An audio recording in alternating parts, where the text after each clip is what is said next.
Et bonjour à tous et à toutes, c'est Berserker et bienvenue dans cette nouvelle vidéo. Aujourd'hui, on va parler du tome 4 de Dan Dan. Et oui, déjà le tome numéro 4. Dans ce dernier tome, on avait parlé de Nessie, on avait parlé du fait que le bahut était inondé et qu'il y avait plein d'eau, du fait que Okarun et Ayase se sont disputés parce que Okarun avait trébuché sur Aira et à ce moment-là, ça faisait le drame national que le Japon n'avait jamais vu. Et donc, on va reprendre avec ce tome numéro 4. Donc nous avons Okarun qui est avec Aira et Ayase en train d'esquiver l'attaque du Nessie. Non mais totalement. C'est en maillot de bain dans le bahut face à un yokai. C'est ce qu'on appelle du jamais vu quoi. À ce moment-là, il se pose la question comment ils vont faire pour le vaincre, etc. Et Okarun pose la question, il emmagasine de l'eau dans son gosier. Il a un gosier ce truc? Non? Ça voudrait dire qu'il ne peut pas tirer en continu. Ah bah c'est sûr qu'il fait pas l'ultra laser comme les Viator quoi. Du coup Ayase essaye de trouver une solution, tu es bien trop dangereuse, mieux vaut te tuer avant de te disséquer, d'accord? Et du coup bah elle essaye d'éviter les attaques.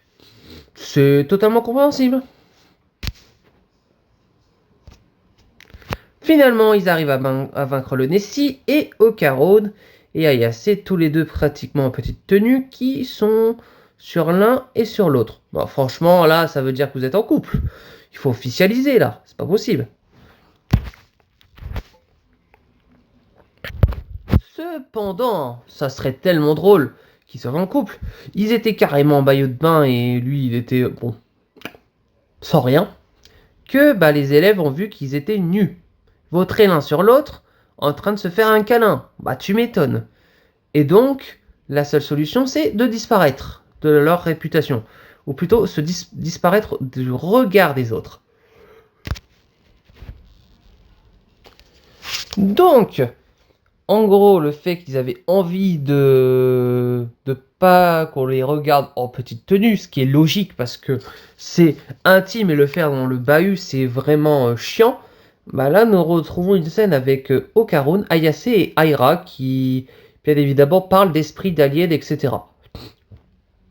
Et de yokai. Bien en fait, ce sont les yokai qui les en empêchent. Et bon voilà, la petite science d'Okarun, toujours très pratique. Avec la petite Aira qui est quand même amoureuse d'Okarun. Ça, on le sait très bien parce que le début, elle assume un peu quoi son attirance pour lui. Mais Ayase n'assume pas du tout. Et là, Ayase est en train de se dire, par contre, je veux avoir des explications sur ton comportement avec Aira. Bien sûr, il lui explique tout ça et c'est rien de grave. C'est juste que Aira a trébuché sur Okarun qui fait que ils ont cru qu'il avait une attirance pour elle, mais pas du tout. Et du coup, Okarun dit à Ayase qu'il voulait l'impressionner, et là, Ayase rougit, parce qu'elle se dit, waouh, c'est un mec impressionnant. Il fait de la musculation, pourtant c'est un geek qui joue toujours aux jeux vidéo, donc un weeb. Et en fait, là, il voulait juste m'impressionner et voir qu'il était intelligent. Oh là là. Mais ça se voit qu'elle est amoureuse de lui, mais elle veut pas l'assumer, tu vois. La romance, c'est en gros, les deux sont amoureux l'un de l'autre, ne s'assument pas. Okarun veut impressionner Ayase parce qu'il sait qu'il a une attirance pour elle, mais il veut pas le dire. Ayase a une attirance pour Okarun, elle le sait, mais elle veut pas lui dire. Et c'est comme ça du début jusqu'à pratiquement la fin de la série. Bon, c'est même pas quand ça se finit, donc je ne peux pas vous dire plus. Et du coup, Ayase regarde Okarun avec en disant Okarun. Bon, maintenant le délire c'est que Okarun a deux promises, ça va être très compliqué. D'un côté Ayase qui l'aime, d'un autre côté Aira qui l'aime, mais Okarun n'aime qu'Ayase. Du coup, c'est un petit triangle amoureux qui fait que il y aura des déceptions et sûrement des amours. Et ça fait aussi que Okarun est la cible des deux filles et que c'est totalement hilarant qu'ils vont se mettre en compétition pour lui. Donc ensuite, Aira fait sa petite victime parce qu'elle a fait croire que Ayase c'était vraiment la méchante, etc. Elle dit merci les amis, vous êtes trop gentils, ça pétille dans vos petits cœurs, mais je voudrais juste tout oublier. Alors, allons non. Ah, allons-en. Alors, n'en parlons plus, s'il vous plaît. Excusez-moi, j'ai bâillé. Ma cote de popularité me stupéfie moi-même. J'ai travaillé dur pour atteindre ce niveau, mais ça en valait clairement la peine. Tel que c'est parti, toute cette histoire sera vite tombée aux oubliettes. Cette Momo Ayase, Mama a coupé qu'elle est coupable. Alors que non, elle n'est pas coupable. C'est toi qui t'es imaginé des scénarios. Tu veux juste avoir des edits. C'est tout. Oui. Oh là là, je sens qu'il y a des gens qui ne connaissent pas le mot edit. C'est sur TikTok, en gros en fait ce sont des petites scènes en mode avec de la musique et des plans de toi pour montrer que t'es important. Et c'est aussi une inspi de retake par rapport aux vidéos de McFly et Carlito. Ils ont repris le truc en balade de McFly et Carlito et ils ont mis en edit Aira. Rapidement dans le résumé foireux. Il est excellent. Faudrait que vous allez le voir. C'est un bon retake. Une bonne parodie sur Dad Nadan. Ils sont trop forts ces mecs. Ou plutôt le gars qui le fait. Voilà. On a fini la petite promo retake et la petite explication edit. On va reprendre l'histoire tranquillement. Donc ensuite, Aira a fait croire à toute sa classe que finalement Ayase c'était une méchante, c'était celle, la meuf horrible, etc. Mais en fait, ce qu'ils ne savent pas, c'est qu'elle va assumer Aira que c'était pas bien ce qu'elle faisait à Ayase.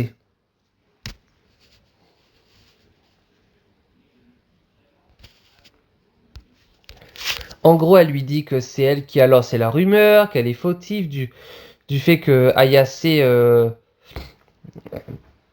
du fait qu'Ayase en fait a été dénoncé par Aira parce qu'en fait Aira a fait croire à ses élèves que Ayase a fait ceci alors qu'en fait elle a mis une fausse rumeur au nom d'Ayase quoi pour libérer sa conscience et se sentir plus supérieure à Ayase quoi. C'est notre petite Aira. Elle est très touchante mais à la fois elle est très maladroite dans certains cas.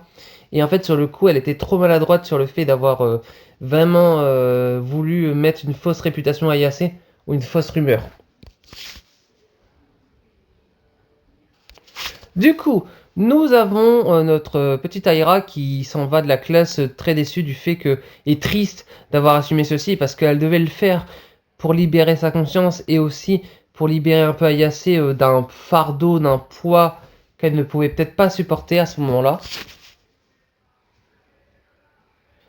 Décidément, Aira a dit qu'elle avait tout gâché, adieu la popularité, et qu'elle s'insulte carrément de crétine, mais Ayase vient et lui dit, décidément, il te manque des cases. Et elle lui dit, la ferme, qu'est-ce que tu me veux? Rien, rien. Oh bah oui, bah c'était juste pour aller la chercher un petit peu des noises, quoi. C'est bien, quoi. On a une rivalité entre deux demoiselles, il faut l'entretenir, cette rivalité. Et donc, Ayase dit à Aira, est-ce que tu as une histoire convaincante? Aira dit, ouais, ouais. Je t'ai tellement pourri qu'on te déteste maintenant. Alors, pas forcément. Pourtant, t'es toute seule là. Alors que d'habitude, t'as toujours ta petite clique qui te colle au basque. Et du coup, Aira qui dit, lâche-moi la grappe et va voir ailleurs si je suis. On est ennemis, je te signale. Alors, au début, ils vont être ennemis, mais là, au fur et à mesure, pas forcément. Hein. Elles vont commencer un peu à s'attacher d'amitié, quoi. Et donc, Ayase avait capté que Aira n'avait rien dit sur elle. Et elle lui dit, tu te cours grave. Je t'ai carrément descendu en flammes, ça te pose un problème. Mais oui, c'est ça. Je ne peux pas jeter l'éponge comme ça. J'ai besoin de ce boulot pour ma famille. Tu m'étonnes. Ayase et Aira rencontrent un kappa. Bah oui, bien sûr. Et un kappa random qui vient les embêter, qui dit c'est quoi ce type? C'est quoi ce liquide blanc tout dégueu? Chiquita, UN Giant. Voilà, c'est le nom du. Ce que dit le kappa. Du coup, finalement, le kappa vient chez Ayase. Bon, on se pose la question. Au début, ils sont deux ou trois chez elle. À la fin, ils vont être 15, quoi. C'est quoi ce délire? C'est un gang? Et du coup, bon, bah là, voilà, on a. Nous avons Aira qui pose la question, qu'est-ce qu'on en fait de lui? On le soigne, etc. Mais il pourrait très bien nous attaquer à nouveau. Et je pense qu'il était pas si méchant que ça, ce Kappa. C'est juste qu'il était peut-être dans une situation désespérée. Du coup, on repart sur une dispute entre Aira et Ayase par rapport à la bouffe, comme quoi Voilà, t'es sans gêne comme invité. Pour toi, c'est gingembre au vinaigre et basta. Toi, tu l'as dit, je suis une invitée. Alors, Aboul le Mogorogo, je sais même pas qu'est-ce que c'est. Et du coup, t'as Mémé Turbo qui dit, t'as mangé mon oursin? Et là, ils sont en train de se battre. Mais c'est pas possible. Mais il faut se calmer. Donc, le Kappa avoue que c'est un minable parce que il a, il a pas réussi à protéger les siens. Et Okarun dit, comment pourrait-on t'aider? Et là, non, mais Okarun qui sort la phrase, est-ce que mon engin pourrait être utile pour sauver ton fils? Mais qu'est-ce que tu racontes? C'est pas ça qu'il faut. Et où irais-je le récupérer, gros malin? De toute manière, si son gamin a besoin de transfusion quotidienne, c'est pas du fric qui va résoudre le problème. Eh bah, mais Turbo, toujours aussi sage, on va dire. Et du coup, on a le Kappa qui boit du lait, du top lait, voilà. La même chose que notre sang. Eh ben, même tu nous expliques, ces bandages sentaient comme un torchon avec lequel on épongeait du lait. Ah bah d'accord. Bah peut-être qu'il va travailler dans une ferme plus tard, hein. Cette scène se finit par une soucoupe volante qui vient aspirer le Kappa plus la vache, hein. Super. Et du coup, on voit Momo, Ayase, bon plutôt Ayase, Aira et Okarun regarder la soucoupe volante avec Madame Seiko, du coup la grand-mère d'Ayase.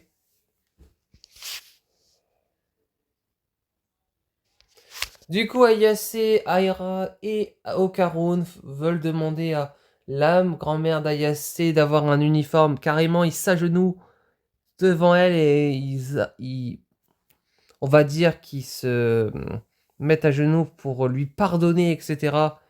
Et en fait, je crois que c'est elle qui dit, vous n'avez pas l'impression d'abuser un peu? Côté vache à lait, j'ai déjà donné, il me semble. Ce coup-ci, on prendra grand soin, promis juré. Ah oui, par rapport aux uniformes. Donc, en gros, la grand-mère d'Ayase dit, bon bah Ira et le bigleux, c'est nickel pour vous. Par contre, Ayase, toi, je n'aime pas ton regard. Il dit, faisons cracher la vieille et elle est là pour ça. Pour la peine, fais-moi ta meilleure imitation de Hiroshi Abe et t'arrête pas avant que je te le dise. Et bah voilà. Ah, va devoir faire des imitations, c'est super, hein. C'est ce qu'on appelle vraiment la pauvre Ayase n'a rien demandé à part un uniforme, mais finalement elle doit faire des imitations. Donc du coup, Ayase se prépare à faire une imitation. Et du coup, le problème, c'est qu'elle dit à sa grand-mère comme quoi elle a craqué et que elle dit, bah c'est à moi que tu t'adresses, pas d'imitation, pas d'uniforme, perso je m'en cogne. Mais il faut croire que toi tu dis, tiens, pas tant que ça finalement. Ah, c'est quoi cette vieille tête morte de rire? Ils sont tous en train de se foutre de la tête d'Ayase parce que elle joue de l'acting, une imitation. Et dit, bah c'est pas du tout ressemblant, t'es nul, ce que dit la grand-mère. Et bah super, Ayase, bon courage.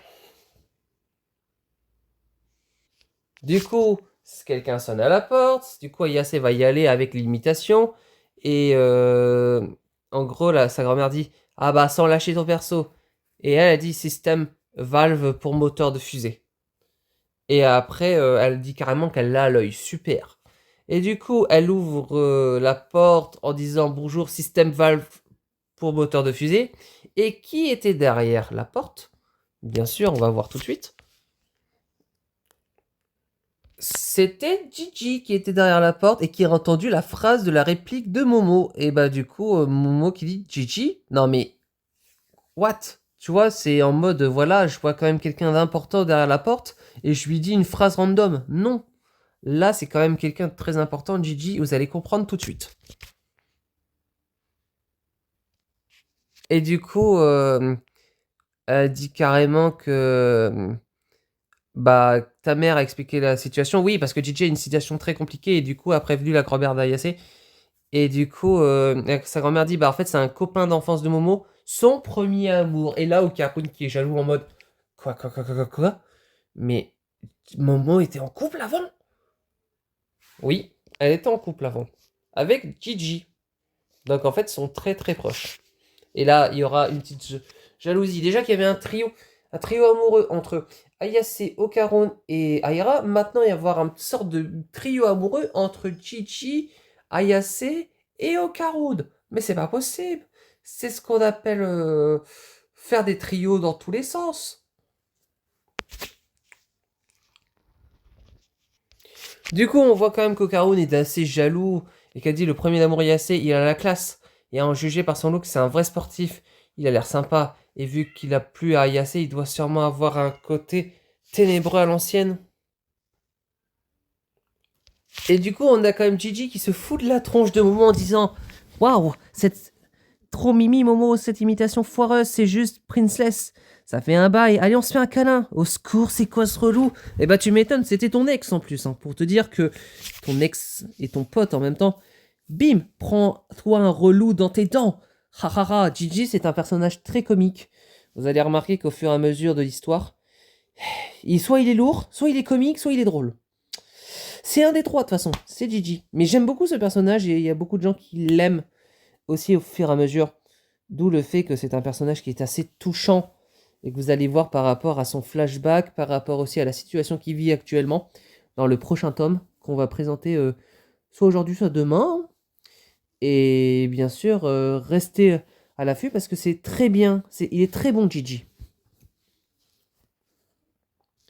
Et du coup, nous avons la grand-mère d'Ayase, bah plutôt la vieille, qui dit bon bah voilà, à partir d'aujourd'hui, Gigi vivra avec nous et sur ses bonnes paroles, fais comme toi chez toi. Et oui, et là, en fait, Ayase est en train de comprendre pourquoi Gigi vit chez eux, c'est par rapport à sa situation actuelle. Et en fait, de base, Gigi est un petit génie, et du coup, Ayase dit mais c'est quoi cette blague? Y a pas moyen. T'as dit ça, mais au fond de toi, tu es folle de joie, hein. Alors, je sais pas si elle est vraiment folle de joie, si elle est désespérée, mais je pense qu'elle est plutôt désespérée. Bon, bah hop, je m'incruste. Mon avis à moi, on s'en cogne. Il va vivre ici, c'est trop louche. Elles gonflent leur rang avec de nouveaux démons, quoi. De nouveaux démons.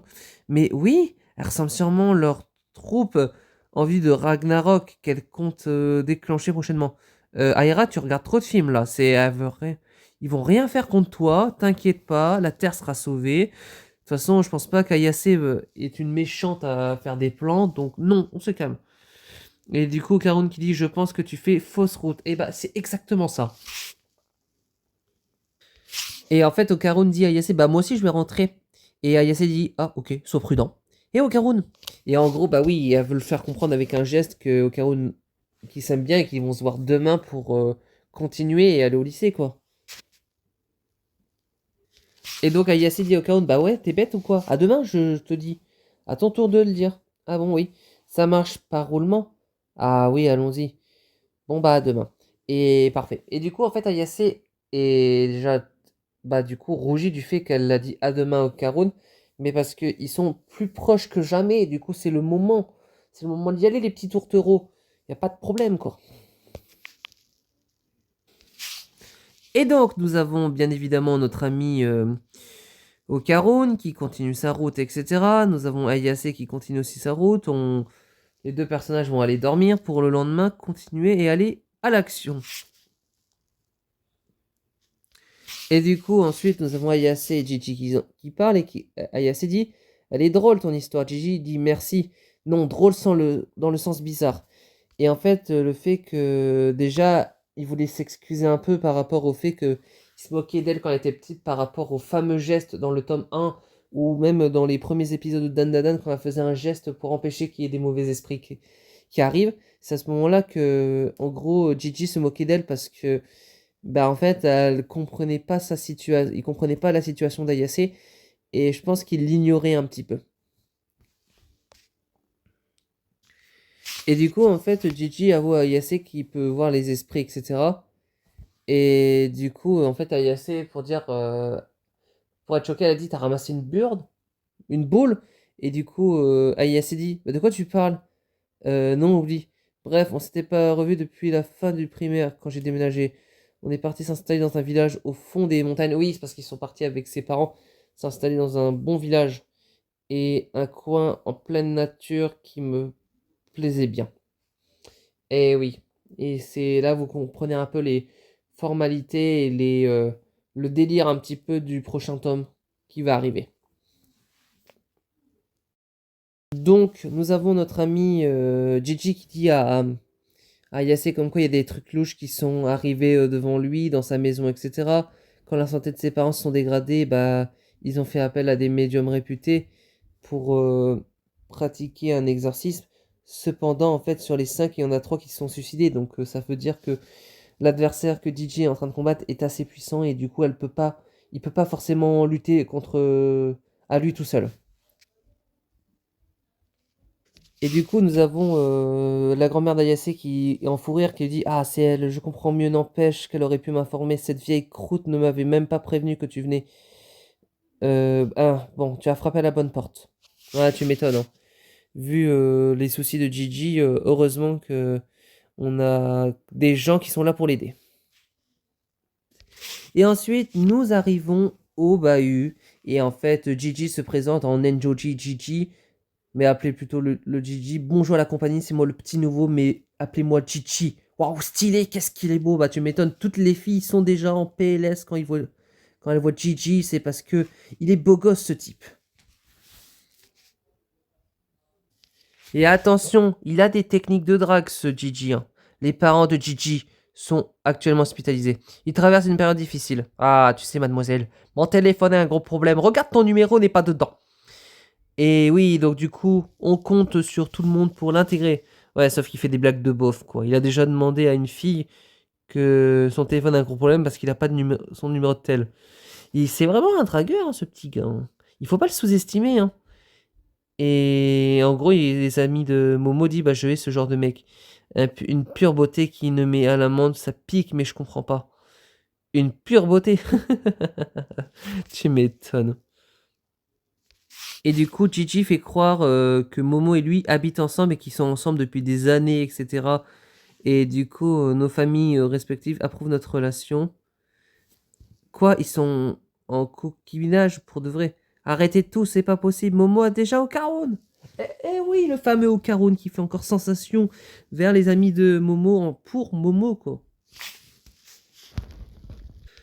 Pendant ce temps, nous avons Monsieur Okarun qui est en train de se poser des questions sur la relation entre Gigi et Ayase par rapport au fait qu'ils sont assez proches, etc.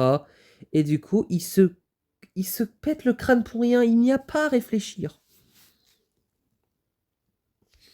D'où le fait qu'il se torture, qu'il se baffe pour essayer de comprendre, mais bon, il est amoureux de Ayase, quoi. Ouais, en fait, c'est Momo Ayase, mais soit appelez-la Momo, soit appelez-la Ayase. Faites ce que vous voulez tant que c'est incroyable et tant que ça passe super bien. Du coup, nous avons Gigi qui est venu avec un sac de course avec du lait et du coup, Ayase la regarde en mode waouh, incroyable, tu as du lait. Et du coup, c'est. Je sais pas si c'est un. Non, c'est la réalité. Et du coup, à ce moment-là, nous avons Okarun qui est en mode bon, bah voilà, j'ai l'impression de me faire passer pour un idiot. Bah non, c'est juste que en fait, lui, il en profite un peu, quoi, de te chercher. Gentiment. Du coup, on a Okarun qui est un petit peu vexé, bon, pas forcément, mais qui est un peu jaloux. Ayase dit: c'est au-dessus de mes forces, je ne peux pas rester ici. Il a regardé batifoler avec lui. Ah mince, pardon, c'est Okarun qui le dit. Il vaut mieux couper les ponts. Sauf qu'en fait, il va le regretter s'il coupe les ponts. Donc c'est à un moment donné pour agir Okarun et pour devenir un homme courageux qui affronte Ayase et ses responsabilités. Cependant, il y a un mec qui court et c'est un semi-squelette humain. C'est totalement bizarre. On aurait dit vraiment un personnage hybride qui est coupé en deux. Du coup, Karun court parce qu'il voit quelqu'un de bizarre le courser. Et du coup, il dit Ayase. Et en fait, le gars, il dit carrément: dégage de là, personne peut m'arrêter. Et c'est quoi ce délire? Bah ouais, c'est quoi ce délire? Bah oui, on veut comprendre, quoi. Qu'est-ce qui se passe? Et du coup, en gros, on a Ayase qui dit: halte là, espèce de détraqué, sauve-toi. Et du coup, hors de ma question, hors de ma route. Momo, tant pis pour toi, tu l'auras voulu. Et du coup, en fait, Gigi, carrément, sauve Momo du fait que le gars court et voulait vraiment bah du coup essayer de le neutraliser. Ouais non en fait il était juste pressé quoi. C'est tout, c'est juste que Gigi a encore foutu la merde. Comme d'hab quoi. Ce garçon m'empêchera pas d'être impressionné quoi. Et du coup il y a quelque chose qui brille. Et du coup là, mais qu'est-ce qui se passe? Qu'est-ce qu'il a sur lui? C'est quoi? C'est un truc d'Ocaron? Et totalement c'est un truc en rouille. Et du coup Momo dit Ocaron. Ah putain faut que je trouve un autre mot. Il a ta boule d'or. Momo, reste derrière moi. Gigi, calme-toi. C'est ce qu'on va voir. Ah, bah oui. Parce qu'il doit l'attraper pour faire en sorte qu'il le stoppe. Et pour la boule aussi. Du coup, ils font la course-poursuite pour aller le choper. Et bien évidemment, pour retrouver bien évidemment une partie des... Oh, j'arrive pas à parler. Une partie génitale de Okarun. Donc en gros, Gigi et Ayase utilisent Okarun comme moto. Bah ouais, super. Hein. Et en fait, avec la télékinésie de Momo, elle arrive à accrocher le gars qui court pour essayer de le poursuivre. Finalement, ils l'ont perdu de vue, ils savent pas où il est parti, etc. Et en fait, elle a réussi à flairer sa piste. Mais cependant, le truc c'est que, bah là, il se pose la question, qu'est-ce que tu fabriques à Ayase? Et bah t'es sûr qu'on peut entrer sans autorisation? Bah ouais, écoute, hein, je pense que c'est toujours faisable. Et du coup, bah là le truc c'est que nous avons le gars squelette mi-humain qui a trouvé bah, la personne qu'il aimait, etc. Et parce qu'il lui a dit parce que je t'aime évidemment. Et là Okarun est en mode waouh, là c'est vraiment incroyable. Et je pense qu'il s'est un petit peu inspiré de cette petite relation, même si c'est une relation squelette robotique. C'est comme la première fois quand il a rencontré Ayase, il avait vraiment des sentiments pour cette personne-là. Et en fait, il l'a trouvé assez cool. Du coup, regardez Ocaron comment il est. Il est si mignon quand il pense à elle. Et franchement, il est exceptionnel ce personnage. Et du coup, à ce moment-là, nous avons Ocaron, Gigi et Ayase qui vont chez Ayase. Et en fait, sa grand-mère dit bah, Ayase, il faut que tu ailles chez Gigi pour faire en sorte. Bon, il y avait ça aussi, mais il y avait aussi le fait de prendre carrément la fille squelette et de la rentrer chez nous pour faire en sorte que l'autre il vienne le voir. Et du coup, ils vont faire un roulement pour surveiller et voir s'il arrive. Et du coup, Gigi touche les cheveux d'Aya. Elle s'est dit attends, fais voir. Ah, t'avais une poussière. Et du coup, elle s'est dit merci. Ça mérite un peu plus de gratitude, moi je trouve. C'est bon, bouge. Pas tant que j'aurais pas eu un autre petit merci. Tu peux te brosser. Ah, tu m'étonnes. Gigi, faut pas faire le mec trop insistant, trop lourd. Et on revoit encore Okarun un petit peu jaloux qui se pose la question de sa relation avec Ayase, mais en fait il imagine aussi la scène où l'homme squelette humain a dit à sa femme comme quoi il l'aime et qu'il arrivera toujours à aller la voir et qu'il ne la laissera pas. Du coup à ce moment-là Okarun cogite et dit bah si je tente rien maintenant je ne le regretterai pour le restant de mes jours. Bien mon garçon, c'est très bien, il faut y aller à fond. Et du coup, ensuite, il a remarqué que, en gros, Gigi et Ayase vont devoir aller chez Gigi. Et du coup, Okaru, carrément, il pète un câble en disant mais vous allez aller short tous les deux sans moi, etc. Et du coup, non, Ayase a demandé à Okaru de les accompagner au cas où, on sait jamais, quoi. Et du coup, règle cette affaire sans tarder pour que Gigi retourne chez lui dans les meilleurs délais. Oh, bah, ça, c'est sûr qu'il est juste motivé pour pas qu'il se rapproche de Momo. Hein. C'est juste ça, hein. Mais c'est tout. Hein. Ensuite, nous avons bien évidemment bah, des gens, plutôt le gars squelette, etc., qui courent pour aller retrouver sa femme chez Momo, etc. Et du coup, bah, en gros, le gars squelette humain a dit ah, désolé, je me suis fait percuter par un camion, j'ai mis un temps fou à récupérer toutes mes pièces éparpillées. Et ouais, bah oui, j'ai l'impression qu'ils sont immortels ces gens-là, en mode ce sont juste des gars squelettes, etc. Mais qu'ils arrivent à fond. Et bah ouais, bah ils sont amoureux, hein, mon amour. Mais oui, bien sûr. Et du coup, etc. Nous avons Ayase qui s'est endormi, etc. Et du coup, ça, carrément, la femme du squelette dit: Merci Momo d'être gentil. C'est gentil d'avoir tenu compagnie à Wana, etc. Bon, voilà. Ça s'est très bien passé. Pendant ce temps, Gigi dormait et du coup, il a eu un cauchemar par rapport à sa situation et du fait qu'il n'a pas pu fermer l'œil de la nuit. Et pendant son sommeil, il a imaginé cette créature horrible. Et voilà comment ça s'est passé.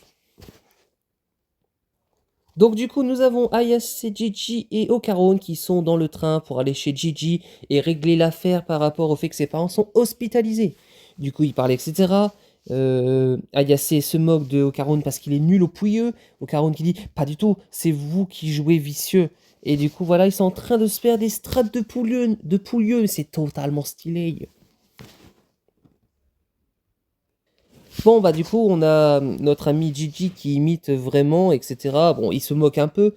Et Ocaron qui dit: Seulement, j'y peux rien. Si ça se ressent ça, il faut que je me concentre sur autre chose. Seul moyen de récupérer ma testiboule marquante, par exemple. Bon, après, je pense pas qu'il doit se moquer sévère. En fait, je pense il aime beaucoup taquiner Ocaron. Et Ocaron est beaucoup premier degré, du coup, il s'en rend pas compte. Et du coup, Ayase dit: Bah, Ocaron, t'es avec nous? Et lui dit carrément: Ma testiboule. Non, mais. Non, non, non, mais c'est pas ça. Il parlait plutôt s'il était avec vous, pas la testiboule, quoi. T'es obsédé par tes baloches, on dirait. Ben non, pas du tout. C'est juste que. Attendez, j'ai l'impression de passer à côté d'un autre truc. Ouais, bah voilà, les baloches, hein, c'est important. Depuis quand c'est la mode, les blagues sous la ceinture? Non, c'est vraiment le cas réel, quoi. Il a rien sous la ceinture. À part le tronc, mais il manque les deux boules de billard, quoi.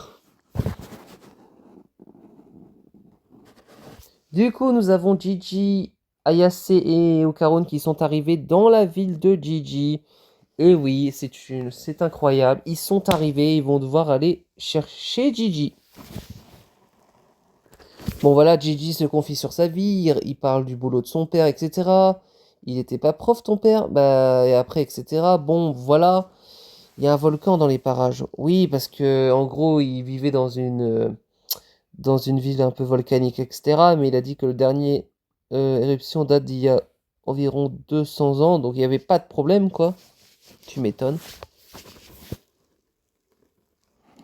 Du coup, nous avons Gigi, Ayase et Ocaron qui sont en route pour la maison et je crois qu'ils sont arrivés devant, il me semble. Et du coup, ils sont pratiquement arrivés, ils disent: On pourrait d'abord se reposer et boire un truc. Non, t'es sûr que t'as capté vraiment? Bien, rien? Rien de rien. Ayase, attends-moi s'il te plaît. Et voilà, ils sont juste arrivés devant la maison. Bah alors, Ocaron, tu viens ou quoi? Oui, j'arrive. Ah, tu m'étonnes. Voilà pour ce tome numéro 4. Excusez-moi, ouais, le tome numéro 4 de Dan Dadan. J'ai expliqué un peu plus en détail, du coup la vidéo, je crois qu'elle dure déjà assez longtemps. Et voilà, bienvenue pour ce point de vue de Dan Dadan, le tome numéro 4. Et bien sûr, j'espère déjà que vous êtes régalés en écoutant ce tome, soit en vidéo, soit en podcast, comme vous le voulez. Nous allons repartir sur, bien sûr, mes impressions, mes amis, et en plus mon temps fort, parce que ce tome était très positif.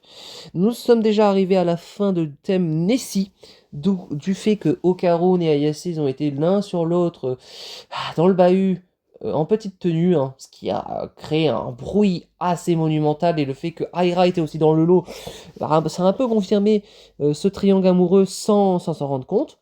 Nous avons aussi Aira qui, je pense, a descendu un petit peu Momo au lycée parce qu'elle était jalouse d'elle. Je pense que c'était ça. Je pense qu'elle voulait absolument avoir Ocaron et qu'elle était jalouse de Momo. Du coup, elle lui a collé une sale réputation, la petite Aira. Et je pense que c'est une personne gentille, mais qui est tellement maladroite qu'elle se rend pas compte du mal qu'elle avait fait à Momo. Momo, c'est un peu la fille un peu je m'en foutisme, parce que là, à la limite, elle s'en foutait un peu d'avoir une mauvaise réputation. C'était pas ça le plus important, c'était son mal-être, bien sûr. Voilà, c'était mieux de ceci. Et ensuite, nous avons bien évidemment l'arrivée de Gigi, qui a encore mis un peu plus de comics. Gigi, ce dernier est un